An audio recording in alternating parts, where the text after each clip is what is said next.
আসসালামু আলাইকুম, সবাই কেমন আছেন?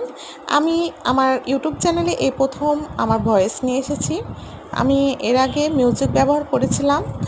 তো যাই হোক, আজকে আমি মিল্কশেক বানাবো। তো মিল্কশেক বানানোর জন্য 4টি কলা আমি কেটে নিয়েছি, আর হাফ কাপ চিনি, 1 কাপ দুধ দিয়ে এটা আমি ব্লেন্ডারে ভালো করে, জুসার ব্লেন্ডারে ভালো করে মিক্স করে নেব।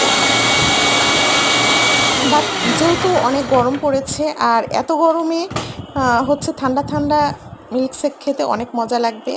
বাচ্চারাও জেদ করছিল, তার পাশাপাশি আমাদেরও খাওয়া হলো, খেতে অনেক মজা হয়েছিল। তো আমার বিট করা হয়ে গেছে, আমি 4 কাপ মতো দুধ অ্যাড করলাম।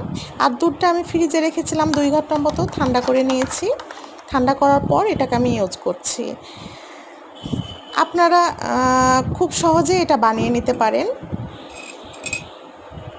এটা বানাতে বেশি টাইম লাগে না, 5-6 মিনিটেই বানানো হয়ে যায়।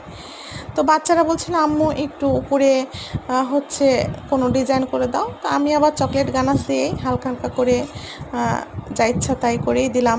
বাচ্চারা যেহেতু অল্পতেই খুশি হয়, তাদের খুশি করার জন্য একটু চকলেট গানাশ দিয়ে ডিজাইন করে দিলাম।